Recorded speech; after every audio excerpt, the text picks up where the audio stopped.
Hi, welcome to valuationpodcast.com, a podcast and video series about all things related to business and valuation. My name is Melissa Gragg, and I'm a financial mediator and valuation expert in St. Louis, Missouri. Today, we are speaking with Quintrel Brown, Dwayne Ferguson, and Christian Boyd about empowering creators and the artist community at Kre8 Spaces. This Kre8 Spaces is actually a production studio dedicated to providing artists, creators, and entrepreneurs the resources and community needed to stay consistent and achieve profitable success. Welcome, all of you. How are you guys doing today? Pretty good. Thanks for having us. This is amazing. So I was really interested in interviewing all of you because you have an amazing story, but B, you're really starting to shift and help young people, artists, creative people, not only maybe create a business around their art, but also get grants and really lifting up the community. And as somebody who loves internet marketing and has children that are not listening to me in this space, I thought it would be better if you guys talked more about what brought you here and how you are creating this like amazing community for younger people, and maybe showcase why people should, you know, even if you're an older business, a lot of older businesses are not doing marketing. They're not doing, things online. And so if they're not doing it, they're not showing their kids how to do it as well. And this is for young people and anybody in the space. But Quintrel, let's kind of start with you and maybe just get into like why you are so passionate about helping young artists and how you kind of decided to go down this path. Yeah, it kind of started with just my military journey. I've always been a server, and just in life, I've tried to figure out how I can help other people. Even starting off when I was working in fast food, I worked at Wendy's and trying to figure out how can I do the best service of making that sandwich and putting those fries down and getting that out in the next 2-3 minutes. And I want the customer to be happy. So it kind of started with just simple stuff like that of just making sure that the customer experience is always a great experience, whether it's my company or not.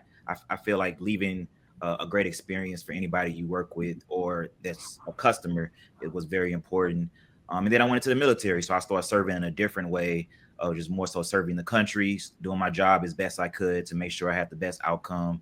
And then once the sad thing about getting out the military is you have to get a new mission in reality. And my new mission was like, what am I going to do? How am I going to continue to serve?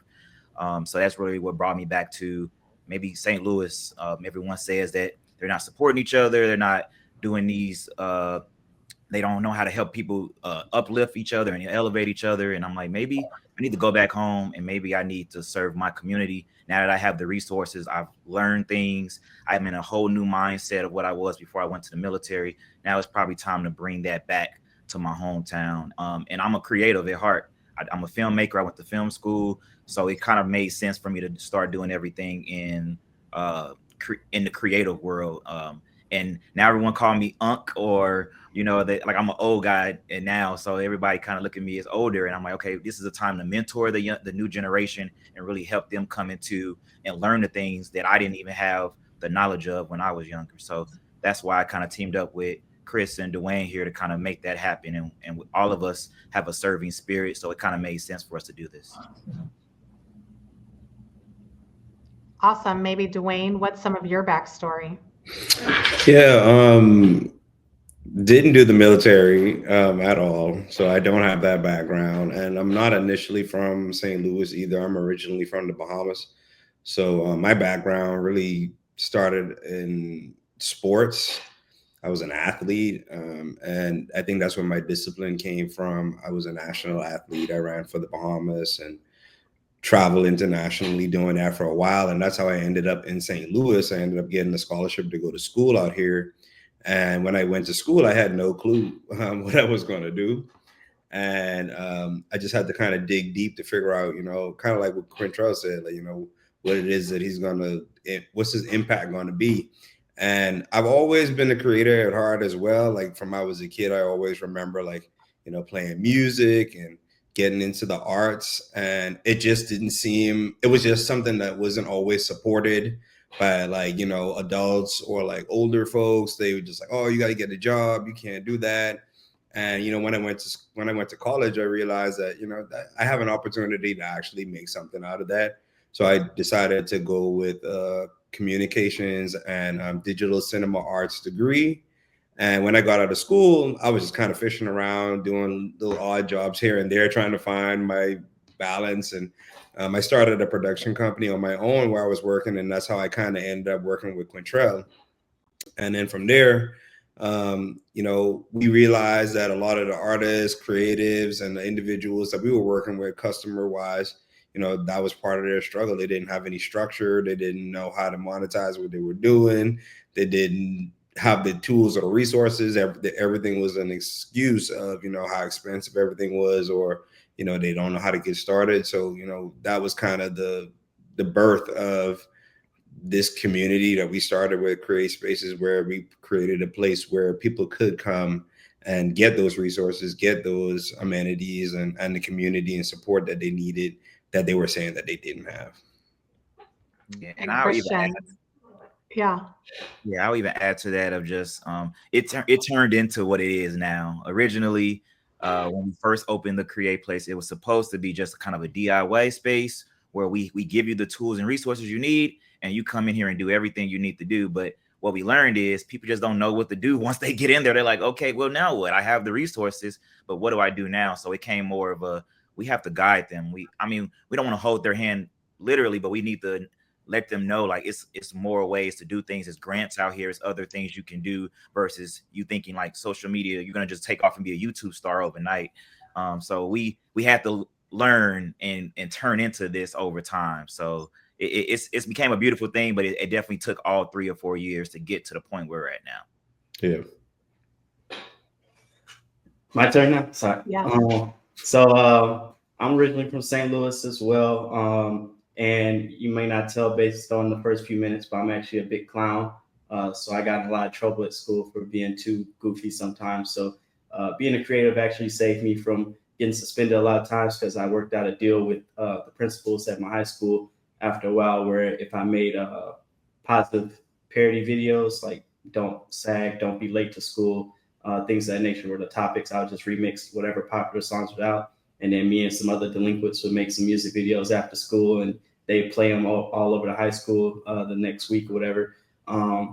So it in a sense, it gave me structure and helped me turn my, you know, extra energy and creative mind into something positive that I could share with other people.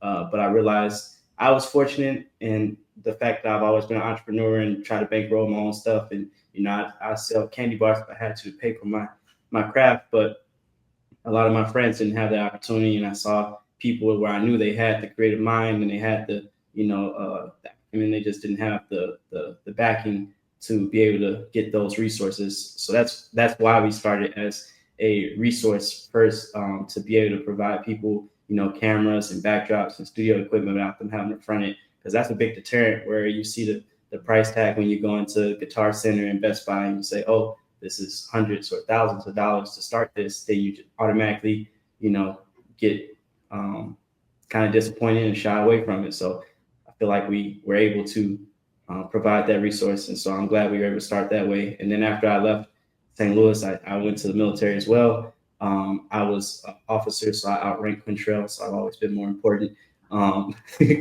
But to what he was saying is, when you get into service, you get that structure, you start structuring young people's minds and seeing the different backgrounds of people. You do get that sense of belonging and that mission that you want to always continue to serve people and help people. So I think that this has been a good segue as I transitioned out of the military on March 1st of this year. So I'm glad I've been able to put more time and effort into it.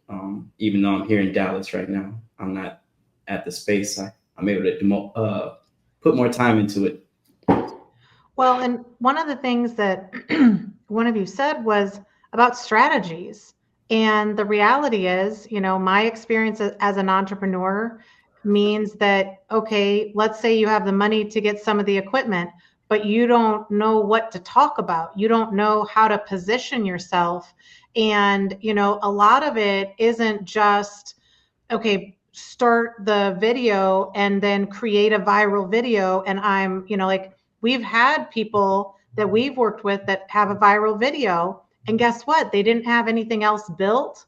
And so it just went nowhere. And so maybe we should start with just strategy wise, like what have you guys learned in your journey of entrepreneurship that you really are taking with you, but also, for anybody starting out, you can do exactly what you're doing. Is you could be in different locations and run a business, but if you don't have that foundation of strategy, are you just throwing darts at certain things? So I don't know who wants to kind of start it up, but really, being an entrepreneur isn't easy. How does this kind of is a game changer? In my opinion, it's a game changer, so maybe you guys can give some idea of what strategies have you guys had to utilize, but where were the struggles in being an entrepreneur as well?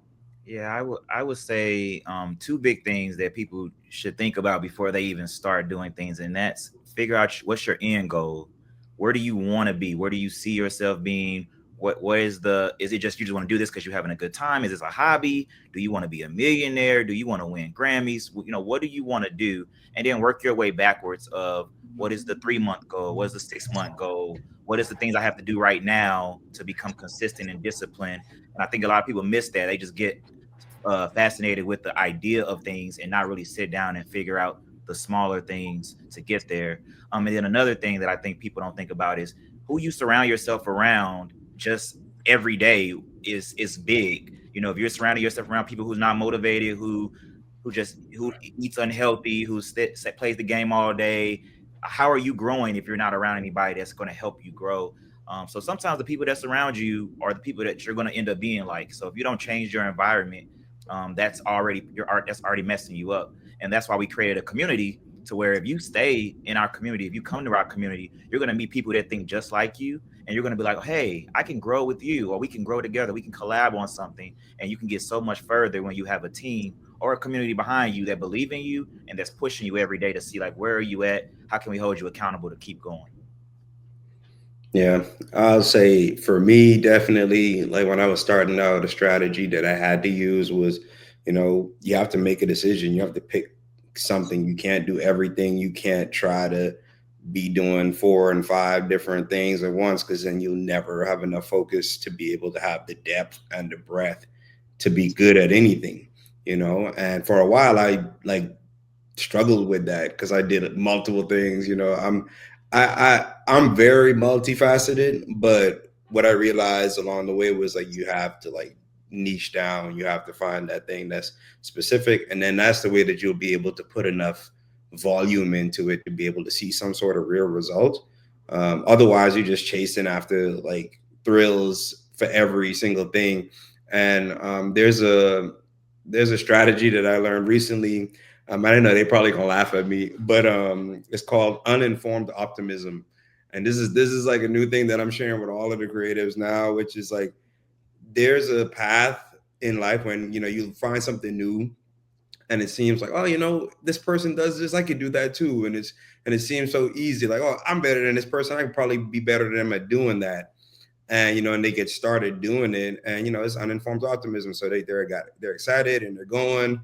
And then eventually they get to a point where it starts getting hard.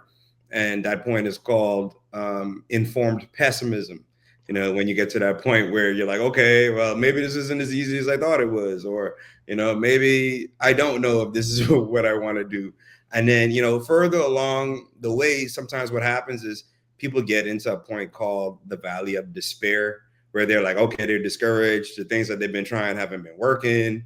And they're like, okay, well, maybe this isn't for me. Maybe I just need to get a 9 to 5. And, and they start making those type of judgments on themselves.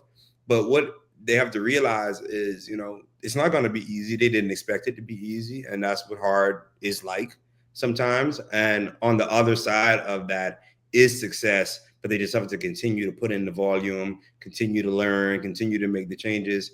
I think of Thomas Edison. It was he had 10,000 or 1,000 different failures before he got the perfect light bulb. And it was if he had if he had informed pessimism at some point, maybe at number 50 or 500, you know, then we would not have electricity or have the light bulb. But he had to continue to go, keep trying. And I learned that failure isn't like a destination. It's payment towards your ignorance debt, you know. And if you keep going and you keep learning from your mistakes, there's no way that you won't succeed. So uninformed optimism. And to piggyback off of that light bulb thing, I think he said he didn't fail 1,000 times. He successfully found 1,000 ways that didn't work. So it's having that different mindset, like you were saying. But I think for me, the biggest thing I've learned, and a lot of my friends get mad at me or just don't understand how it works sometimes, because my sister, for instance, she'll have $1 million idea or a bright idea to make money, but I'm an executor. So, you know, I don't need 100% perfection to start doing something. That's the biggest thing I think is hindering people, is they'll have an idea and they say, well, I need to have all my ducks in a row. I need to have this. And you need a good foundation. You need to have an idea where you're going, but don't get so caught up in all the minute details that you never start, because you're definitely never going to get to the finish line if you don't start. But once you make that first step, then you're a step closer to the finish line. But if you never make that first step, you're just going to stay there and you're never going to progress. And I think the second thing is be willing to learn, because we all have different specialties. Quintrel is a great photographer. I'm good at videography.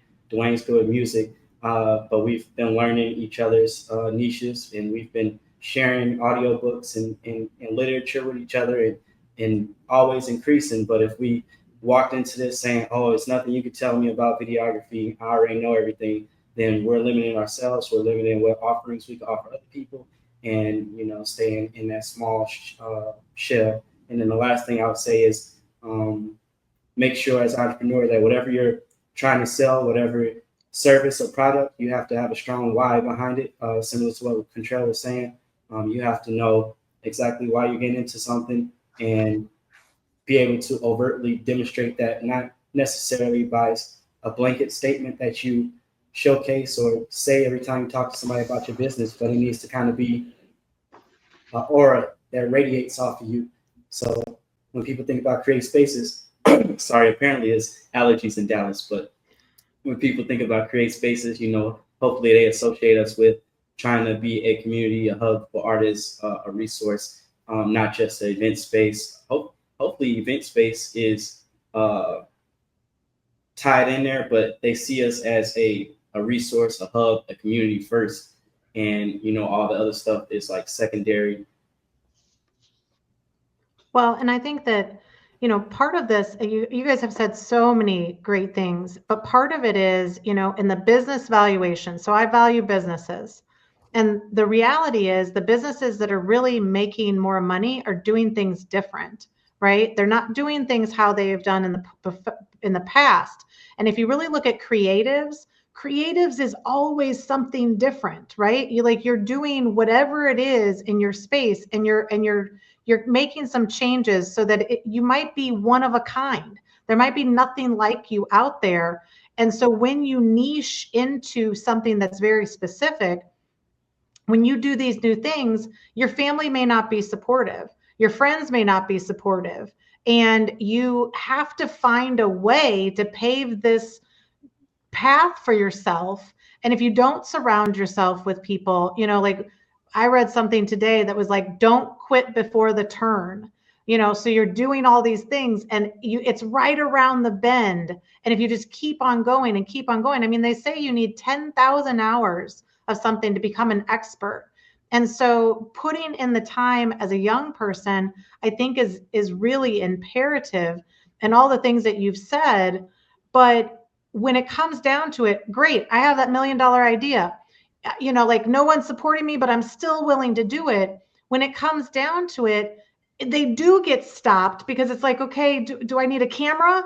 Do I need, we talk about good, better, best. Like you might only be able to afford like a good camera or a good microphone, but in your space, when you're pulling this community together, you guys are actually providing the equipment. Like it is a space where You could go in with an idea or a song or a concept, a business in some way, shape, or form, or a creative endeavor, and you can actually get the things done, get the videos, get the shorts. You guys have talked about photography and video and creation, so talk a little bit about, like, in the space, how are you equipping these entrepreneurs with the resources they need and kind of creating a community where they can foster those ideas? Like, somebody's like, yeah, that's a great idea. How do you do it, kind of situation? Yeah, the cool thing about our space is just so many rooms and layers to our space to where you can never run out of ideas. It's not like, oh, okay, I'm gonna do 30 days worth of stuff and then I'm done. I don't need this space anymore. It's like we have all the, like you said, we have the cameras, we have the podcast. You can start a podcast tomorrow. You can do photography the next day. You can do headshots for your cleaning business. You can put an event together and have a vendor pop-up shop for other businesses. Like every day, every month, you can really do something different. So it's really a space to where, like, when the idea sparks in your mind, you should be like, okay, write it down in a journal or write it down in your notes. And like, all right, how can I make that happen with this membership or with this space that I have access to? And I think that's the key thing is you have the idea, and it could be as simple as you bringing the idea to one of us, and we tell you, based on what you just said, here's what you can use in this space to execute that. We have monthly calls with our members, so pretty much as you're doing your whatever your project, and we're holding you accountable, but we're also giving you ideas and really helping you foster whatever you have in your mind and make it really come to reality. So we're a resource. I mean, the equipment is a resource, but the people in the space, the staff members, we're all resources to our members as well. Yeah, I think that's pretty much sums it up for real. Like you said, we provide access to the professional studios, equipment, and also the technicians that'll be able to assist them, the pros. We provide workshops, trainings, teachings outside of like personal talks with the members and stuff like that. And then, of course, they got all the in-house support, but also the community. So like it's beyond what we can physically do. There's so many other creative people that's a part of the community. Once they get connected with those other individuals, like one thing we recognize a lot is once they start collaborating with each other, they go outside of the space. They go and they start going to other places, and you start seeing photos of them online together. And you're like, yo, when did these people start hanging out together? And or you'll just run into them in public and they'll be like, what y'all doing out together? And that has been like one of the strongest like connections that the space has been able to build between like creatives. And that's something I don't regularly see at other spaces. So I think that in itself, it gets people to get outside of the house sometimes. One thing with creatives, like they like to stay like hermits. They like to be in the house and create and work on their own time, and what this space does is it gives them the excitement and the rush of, you know what, there are other people that's like me out there. There are people that's better than me or that's already doing stuff that I love to do. And I can get connected with them and kind of jump on that bandwagon or at least get some information on how to start doing that type of stuff. So I think even bigger than just like the physical space, the resources that we have here, the community is a huge part of what makes this space work. Like you said, we've seen people here, like you said, like hanging out, but it's people that are literally best friends now.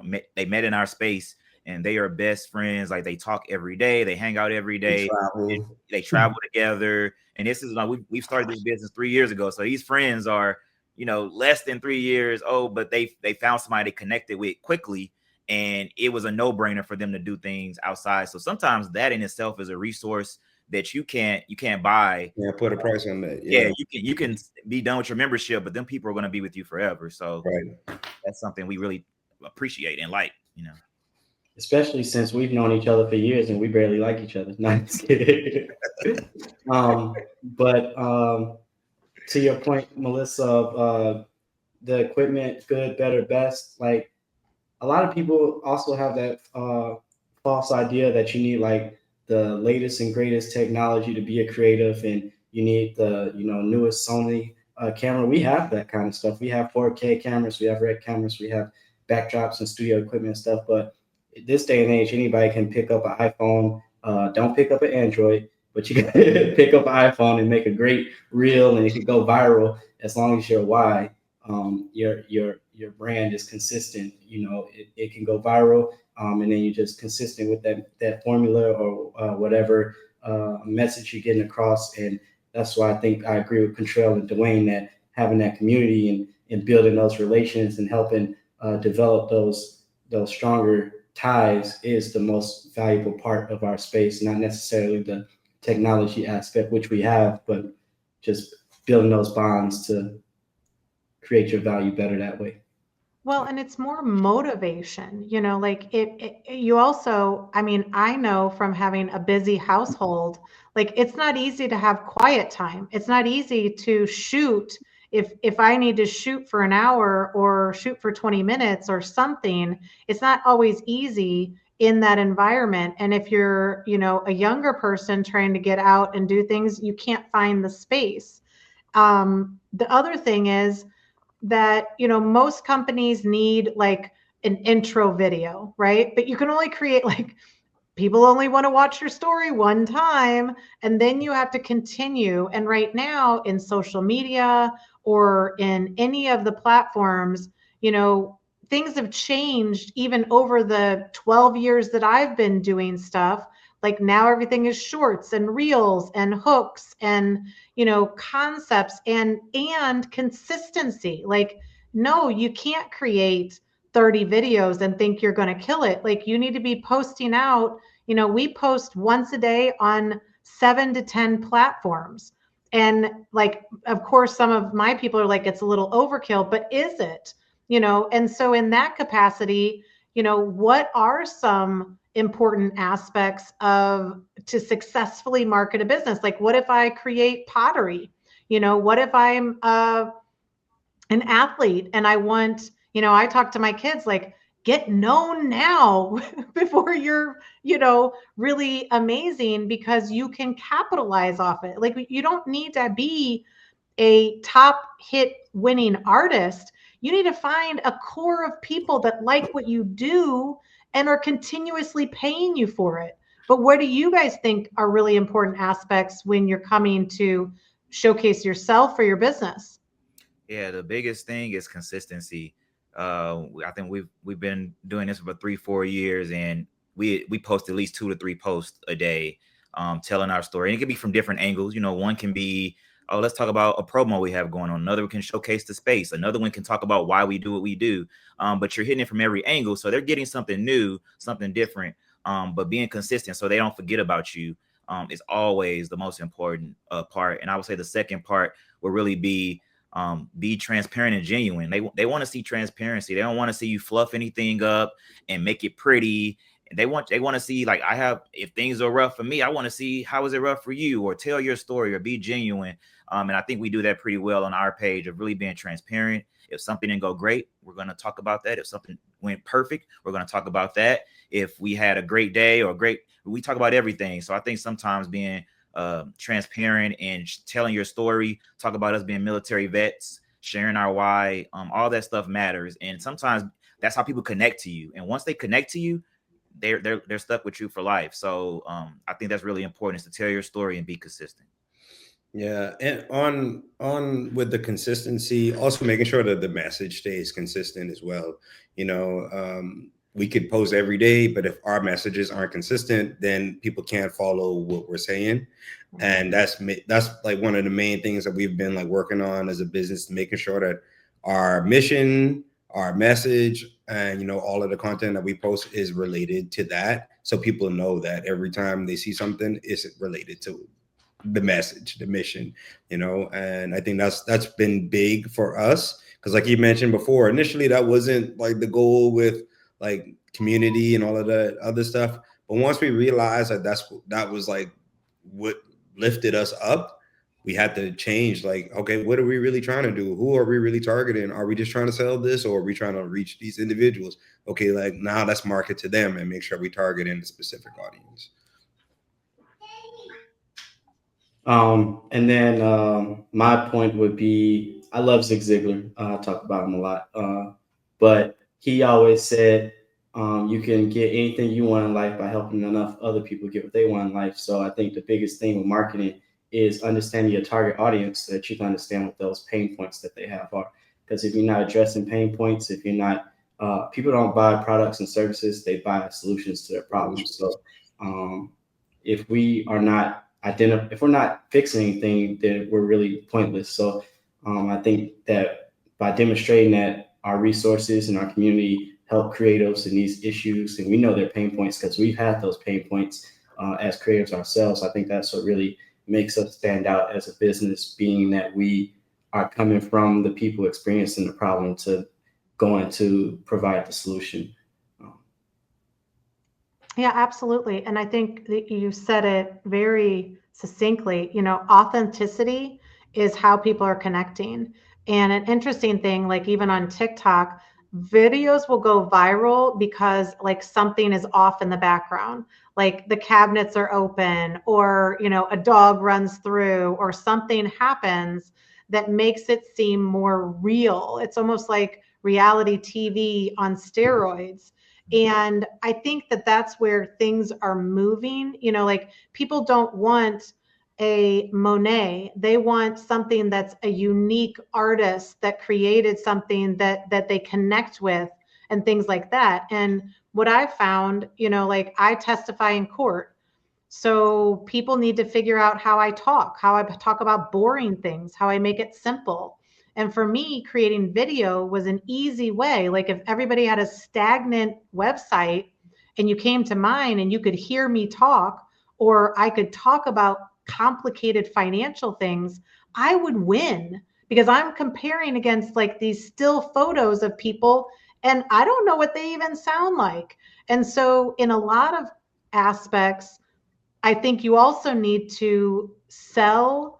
And I don't even like selling. Like I like pull marketing. Like if you like what I do, come to me. But in some capacity, you have to really go around what you are passionate about. Not like, oh, I can make money being a doctor or a lawyer. Like you can make money doing anything that you are passionate about.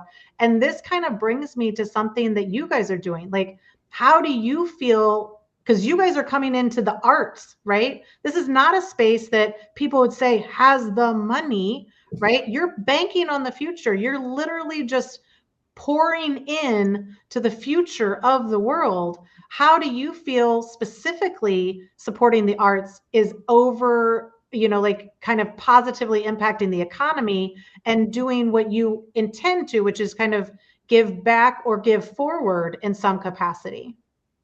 Yeah, I think sometimes people forget that when the art community thrives, the city itself will thrive. Whether it's putting murals around the city, people love to see that kind of stuff. If you have great artists in that city, people will travel to that city to see that artist perform.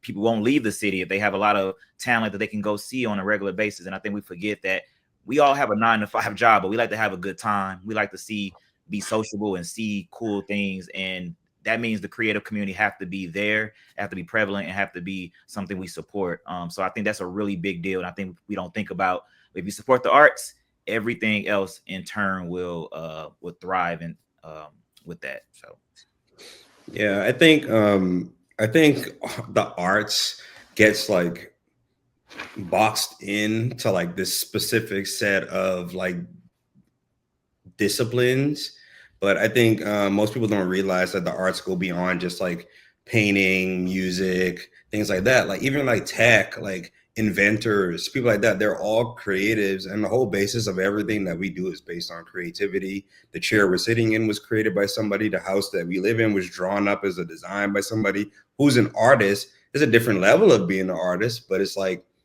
supporting that the arts in itself is just supporting everyone, because contrary belief is everybody is a supporter of the arts, whether they're a producer or a consumer. Like he mentioned, if somebody creates a mural, people go and they take pictures and they make it a social media post, and it's almost like a cross-pollination of creativity in itself. But if the arts is supported, then you can get more of that. There can be more abundance of creative assets or creative things where people could either purchase, utilize for their own uses, or like you said, like as far as the economy, like tourism. If there's more, when we look at cities like Atlanta and LA, and they have like all of these big things going on, and most people, they try to be like, I'm going to move to that place because that's where it's happening. And if we had more of that here, people wouldn't leave. They would stay here. They would be more involved, and the economy could be bigger. Yeah. And I agree with both those statements. I don't have much to say other than behind every big company like Apple, for instance, you got a businessman, which people would think is Steve Jobs, but he was the creative in the forefront, you know, making all the ideas for Apple, having that strong why. But then you had a how person behind him, you know, Tim Cook as the CEO. So it's always a blend of both concentrations, I guess, both personalities. And I think the three of us, we work pretty well in trying to balance those out. Where some of us are more why oriented, some of us are more how oriented. We blend them together to make that mix. But ultimately, there's a lot of things, like Dwayne said, that people don't even attribute to creativity: fashion, tech, food. You know, you got to be creative to cook and be a chef. So architecture, everything. So creativity is around everywhere. So if you build that up, you'll definitely build up your city. Yeah. And I think we all can agree that everyone in a way is a creative in some kind of capacity. Even like you said, food. I mean, if you go in the kitchen right now and make a meal, it's not going to taste the same as what I made versus what you made. So you created something that's different. So in a way, we're all creatives. And I think if we tap into our creative side, we'll be more appreciative of everyone's creative like process and appreciate the arts a little bit more. Well, and even after I had a conversation with you, you know, about the space, and because I've seen these types of spaces in the business marketing world, but you guys are really geared towards, you know, not only helping people market and artists market, but also getting grants and getting money to support their endeavors when maybe they can't necessarily focus on that type of thing. And I had a conversation with one of my kids who is a theater person and a dancer and is really at the top of their game at their age. And I said, well, what if you got a group of, you know, 100 people that wanted to see a performance every month, and they would come on Saturday and they would see, you know, maybe even during the day, because like us older people, we like to do day things, right? You know, and you come to the space and there's a performance, whatever it is, you don't know what it's going to be, but could you do something like that? You know, like that's the capability that you have the space, you have the creative, you know, kind of mentorship around it, but also you're helping them get grants.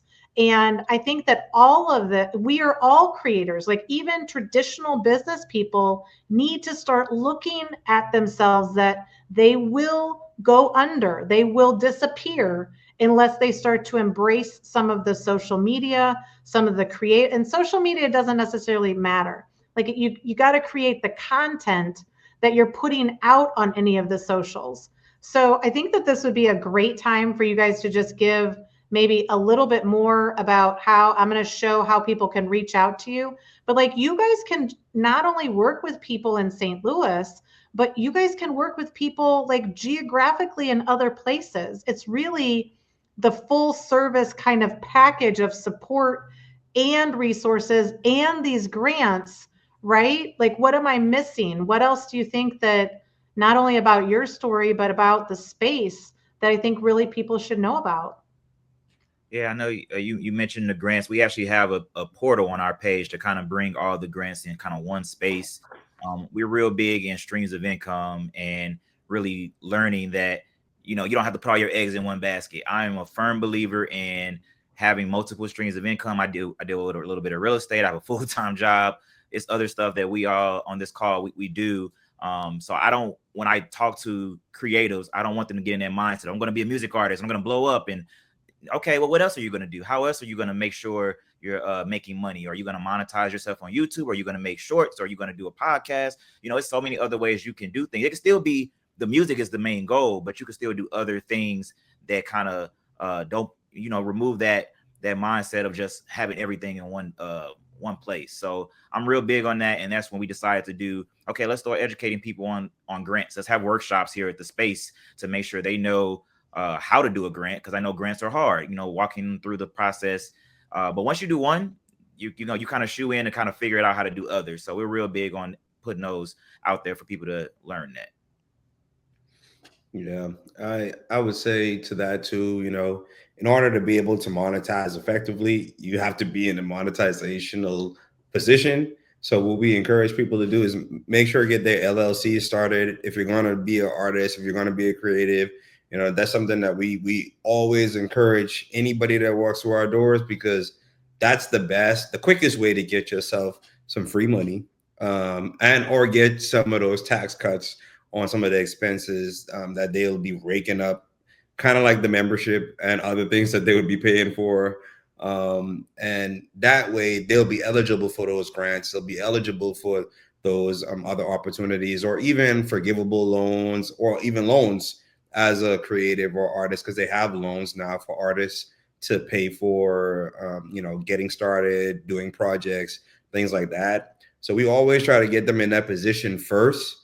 And then anything else they do after that is either a tax deduction or something that's going to help them make that money back or increase that income.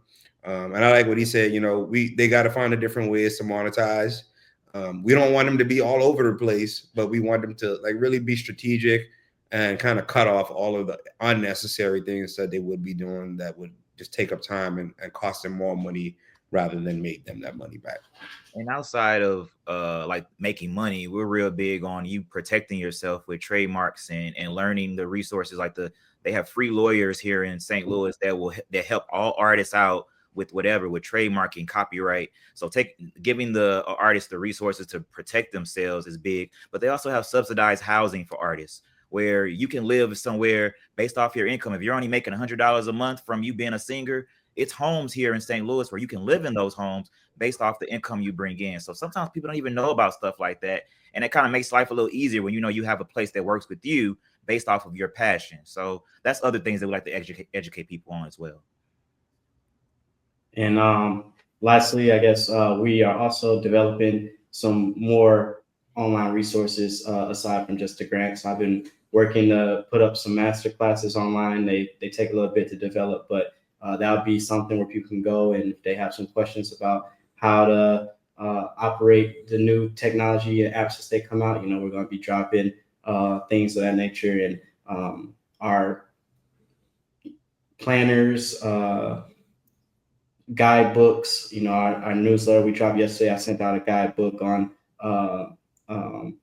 how to be better at marketing, actually. So I think that having those resources accessible to people, regardless if they're in St. Louis or not, that would be a way we can touch creatives and expand our reach outside our physical domain. But aside from that, we're also doing a couple of things, such as bringing out a playlist. Dwayne, if you want to touch on that Spotify playlist, what we're going to be having on the website. Yeah, so we have a new platform called Creative Edge, where we give creatives opportunity to get their work showcased or like put in pools with other creatives to where they would be sharing that across their platforms, and that's how they would get that exposure. So like you mentioned with the Spotify, we have like a Spotify channel where every month we just add a new playlist of the updated music and artists. And I think we'll also do like a YouTube playlist as well for like visuals, and they'll get added to that platform. And every month that kind of gets cycled. It doesn't get deleted, so you know you can always go back to the old playlist, or they'll all be linked together. So when you get done with one, it'll automatically go to the other. And what that is, that helps the artists, you know, increase their views, increase their or their streams, increase the their reach, you know, across those other artists' fan bases and stuff like that. And the goal is to just help them get that exposure, but also help in a way generate some income through those platforms for them as well. Well, and I think that people should reach out to you because, a couple of things is you have a studio that can be utilized, and it's a membership community. And from what I've seen, the prices are lower than what you would get in some sort of corporate environment. But I would also encourage anybody who owns a business or is in a corporate environment to consider reaching out to you guys for when you're putting art in your lobby, when you're putting art in your buildings. Like, you could be giving back to St. Louis, you could be giving back to younger people who are trying to make their way, because the 9 to 5 is done. And whether people want to, you really grasp that, like, everybody's going to be an entrepreneur in the future. And whatever type of art you create, whether it be business valuations or, a little bit more fun art, we all have to start to champion ourselves as what people are buying. Like, you could go to some random store and buy these prints, or you could have something that could be amazing and could tell a story about how you were also giving back to the community. So I would encourage people who are listening to this, regardless of whether you're in St. Louis or not, that you reach out to one of these guys, either by their website, Kre8 Spaces, or through a phone number or an email, but reach out and say, like, you can give back by purchasing, by supporting these younger people or older people. Like, it doesn't even have to do with age. It has to do with, like, putting yourself out there and saying, what I create is amazing. And if you start and it doesn't work, sometimes it's just because of the marketing. It's sometimes the message, or like you're not consistent. Like, they can't find you, sometimes they just can't find you. So this is a great resource. I would love to have you guys on again to talk more about how we can combine the arts and business and marketing. But I think this was a great start, and it got everybody kind of interested. And at a minimum, I am really telling them to call you to support at the beginning. I'm going to bring my kids down and try to get them a membership so that they can start creating, because if you start earlier, it's not going to be as hard, in my opinion. And if you guys have anything else to say, certainly let's throw it in there. But I really appreciate you guys coming on and talking about your mission and your why and the new space that's opening in April. So in a few weeks, and anything else that they can talk about, they could reach out to you and ask questions and things like that. So Quintrel, do you have anything else that you want to add? I was just going to say thank you so much for having us and even considering us to be on your show. Like you said, April 19th is our grand opening. We call it the start of a new era because it really is a new era to how we're trying to change the culture and around support in St. Louis. We're really going to hit this hard of really trying to bring together our city through collaboration, through partnerships, and really believing in the artist community. And it's going to start with us on April 19th. So if you are in the area, if you live in St. Louis, we would love for you to start there. Start by supporting us by coming to the grand opening. We really appreciate it. Yep. And I will say beyond the grand opening, after April 19th, it's still going to be a lot of stuff going on. Every Thursday, we have a social event where it's a networking, Social Club Thursday. We have artists, entrepreneurs, and creatives, and just everyday people. They kind of come out together to mingle and communicate, have discussions, play games. And then also at the end of the night, they have a little fun with some karaoke and open mic. But it's really just a space to make it comfortable for individuals to feel comfortable with each other and then be able to communicate, connect, and kind of go from there. And then also our artist showcase, the We Live artist showcase. We do that every first Friday. So if you are an artist, a musician, a poet, a comedian, any sort of performer, I would suggest that you sign up for that show. And it comes with a decent package where you get visuals, photos, and you get an opportunity to perform in front of a crowd. And the good thing about this is it's ticket based. So if you sell the tickets, it can be essentially free for the individual. So if you want more information on that, definitely check out our website.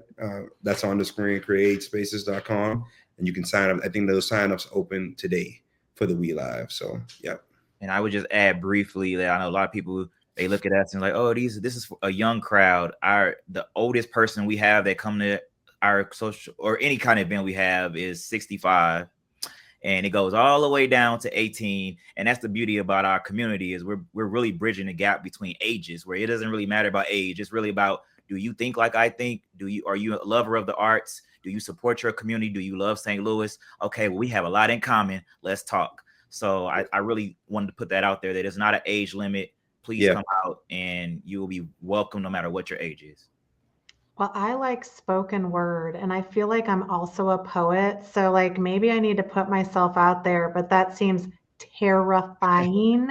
So I think I'll stick behind the podcast kind of lens for now, but I will bring my kids down there and I will see your resources, because again, I've bought a lot of all my stuff and it's limitations, like I can't do as much just with my own little things, and you have to be doing different stuff. People don't want to see the same videos and backgrounds and boring things. So I really appreciate you guys, and your why is amazing, and you guys are all individually really creative entrepreneurs. So let's keep the discussion going, and maybe we'll see a little bit more of you in the future. So we appreciate you. Thank you. Thank you.